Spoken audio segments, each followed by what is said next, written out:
Shalom, jumpa lagi dengan saya hamba Tuhan Iflin Tahoba. Kali ini saya akan membawa materi tentang Wahyu 21 ayat 9 sampai 27 dan Yesaya 4 ayat 2 sampai 6, yaitu tentang rahasia Yerusalem baru. Seperti biasa, biarlah firman-Nya yang menjawab, sebab semuanya sudah tertulis di dalam Alkitab. Kita tinggal meminta hikmat dan pewahyuan Tuhan untuk dapat memahami setiap nubuatan-nubuatan Tuhan, khususnya dalam kitab Wahyu. Ketika kita membaca Alkitab tentang Yerusalem, maka kita harus bisa membedakan nubuatan-nubuatan tentang satu, Yerusalem lama di dunia ini, Yerusalem baru pengganti Yerusalem lama, dan ketiga, Yerusalem kerajaan Bapa yang di surga yang akan turun ke bumi. Sebab semua itu mempunyai makna yang berbeda. Apa kata Alkitab tentang Yerusalem baru? Ketika kita membaca Alkitab, maka kita akan tahu bahwa Yerusalem adalah kota yang turun dari surga. Yerusalem adalah mempelai anak domba. Kota itu penuh kemuliaan Allah dan cahayanya sama seperti permata yang paling indah. Ada bait suci di dalam Yerusalem. Yerusalem adalah tempat takhta Bapa dan Anak yang ada di dalamnya. Anak domba adalah lampu yang menerangi Yerusalem. Raja dan bangsa-bangsa di bumi akan membawa kekayaannya kepada Yerusalem.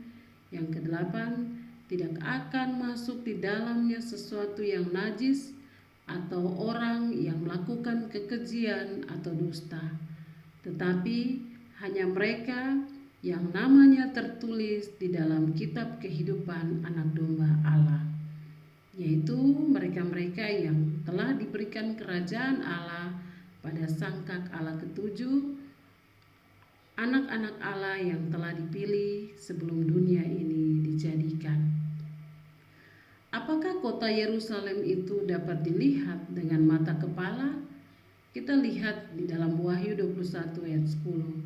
Lalu di dalam roh, ia membawa aku ke atas sebuah gunung yang besar lagi tinggi, dan ia menunjukkan kepadaku kota yang kudus itu, Yerusalem, turun dari surga, dari Allah. Artinya bahwa Yerusalem baru hanya dapat dilihat dalam dimensi roh.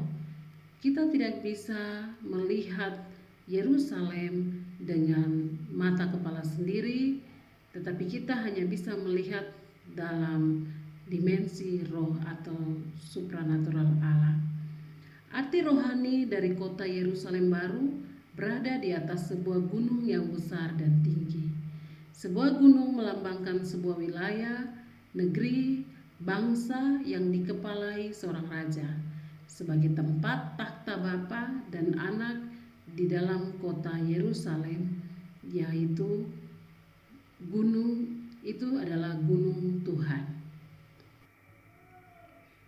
Yerusalem dijaga oleh suatu bangsa berkulit hitam. Kita baca dalam Yesaya 30 ayat 19, "Sungguh hai bangsa di Sion yang diam di Yerusalem, engkau tidak akan terus menangis. Tentulah Tuhan akan mengasihi engkau apabila engkau berseru-seru pada saat ia mendengar teriakmu, ia akan menjawab." Kita baca dalam Kidung Agung 1 ayat 5a dan 6. "Memang hitam aku tetapi cantik, hai putri-putri Yerusalem. Janganlah kamu memperhatikan bahwa aku hitam, karena terik matahari membakar aku.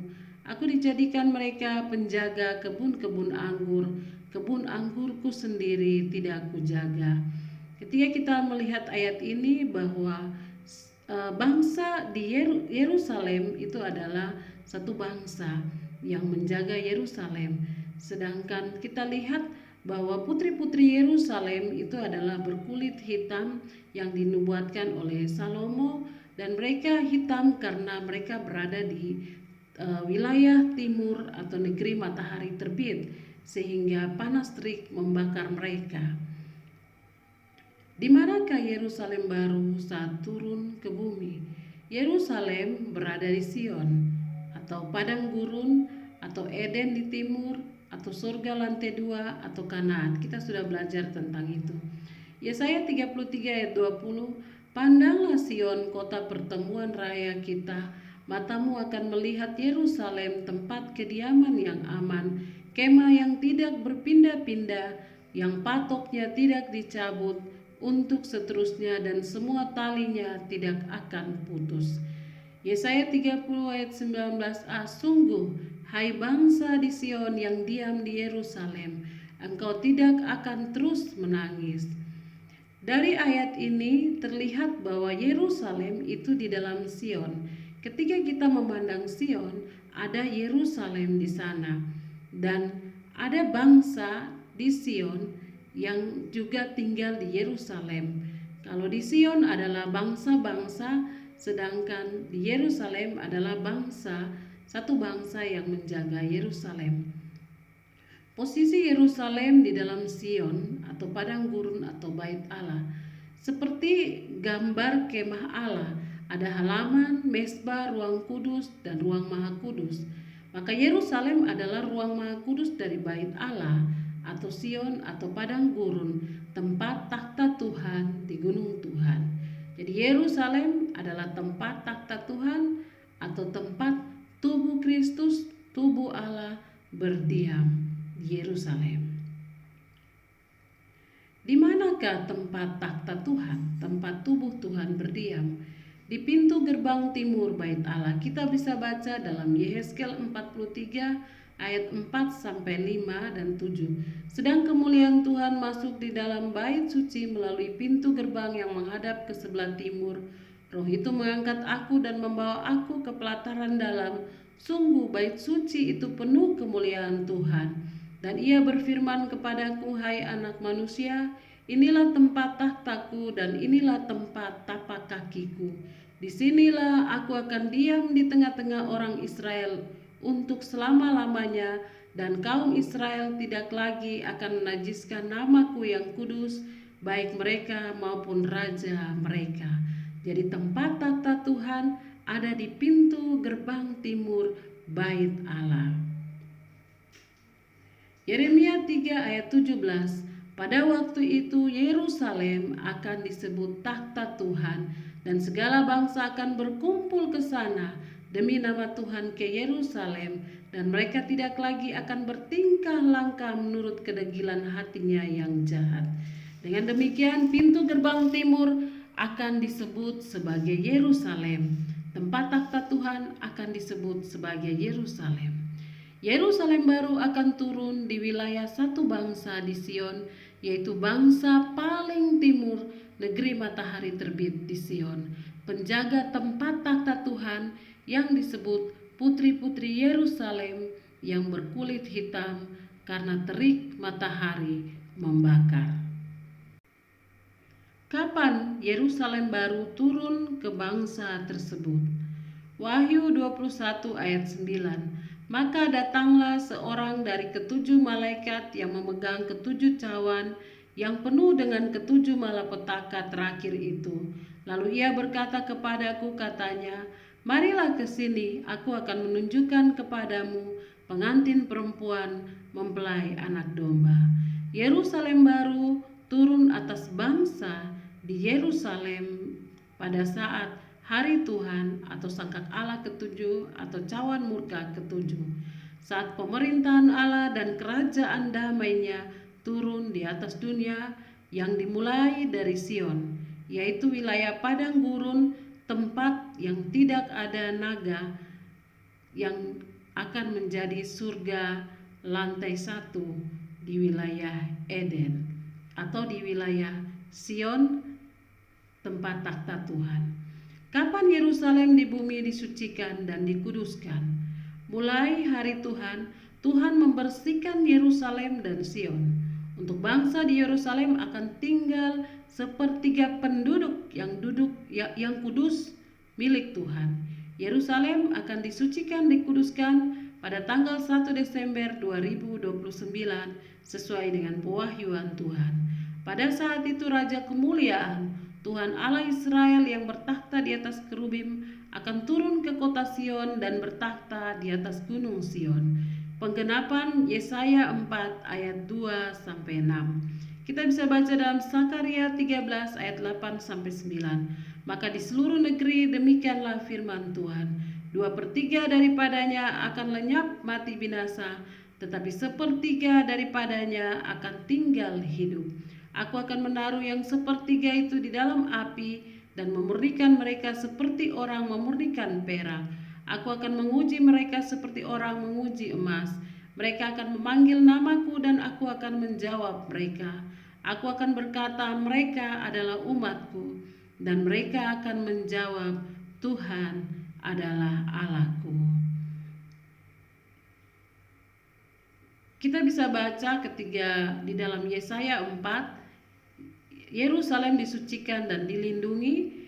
Ini penggenapannya terjadi pada tanggal 1 Desember 2029 saat Tuhan kembali ke kota Sion dan disaksikan dengan mata kepala sendiri oleh 144.000 hamba-hamba Tuhan, dan Tuhan akan kembali dan bertakhta di atas gunung Sion dengan kerubimnya.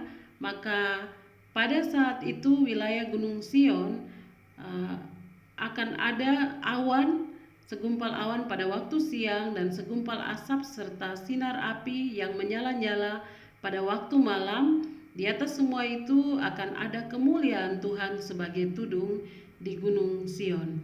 Dan sejak saat itu Tuhan berkata bahwa bangsa-bangsa akan melihat akan ada kemuliaan Tuhan di gunung Sion di atas bangsa itu, dan mata bangsa-bangsa akan sadar bahwa ternyata Tuhan telah kembali ke kota Sion, dan firman tentang Yerusalem disucikan dan dilindungi digenapi, dan gunung Sion atau kerajaan Allah sudah dimulai saat itu. Apakah Yerusalem tempat takhta Tuhan akan lenyap? Seluruh dunia akan lenyap, tetapi tempat takhta Tuhan di Yerusalem baru tetap tegak selama-lamanya. Kita bisa baca dalam Wahyu 20 ayat 11. Lalu aku melihat suatu takhta putih yang besar dan Dia yang duduk di atasnya. Di hadapannya lenyaplah bumi dan langit dan tidak ditemukan lagi tempatnya. Dari hadapannya artinya bahwa tempat takhta Tuhan tetap ada, sedangkan ruang kudus dan sampai halaman dan seluruhnya akan hilang lenyap. Mazmur 125 ayat 1, orang-orang yang percaya kepada Tuhan adalah seperti gunung Sion yang tidak goyang, yang tetap untuk selama-lamanya. Gunung Sion itu akan tetap selama-lamanya. Mika 4 ayat 7, Tuhan akan menjadi raja atas mereka di gunung Sion dan dari sekarang sampai selama-lamanya. Artinya bahwa ketika dunia itu lenyap, tetapi gunung Sion, wilayah tempat pemerintahan Allah, Yerusalem, tempat takhta Tuhan, tetap ada kekal sampai kekal. Jadi pada saat dunia lenyap, Yerusalem yang di surga atau Firdaus kerajaan Bapa, tempat tinggal orang-orang mati di dalam Kristus, akan turun ke Yerusalem bumi, tempat takhta Anak, dan tinggal bersama-sama dengan Bapa dan Anak selama-lamanya. Kalau kita baca di dalam langit yang baru dan bumi yang baru, ini berbicara bahwa ada juga kota Yerusalem yang turun ke bumi, dan ini bedanya adalah Yerusalem kerajaan Bapa yang ada takhta Bapa, dan ini terjadi pada kesudahan zaman ketiga langit yang baru dan bumi yang baru, dan saat itu takhta Bapa dan juga orang-orang yang mati di dalam Kristus akan turun dan bersama-sama di Yerusalem baru yang di bumi, dan mereka akan tinggal, kemah Allah akan ada di antara mereka selama-lamanya. Nantikan materi-materi selanjutnya dari Evelyn, yaitu materi-materi tentang membuka tabir dari kitab Wahyu. Akhirnya saya mengucapkan terima kasih. Tuhan Yesus memberkati kita semua. Saya hamba Tuhan Evelyn Tahoba, anggota dari tim doa Sion Kingdom atau Zion Kingdom.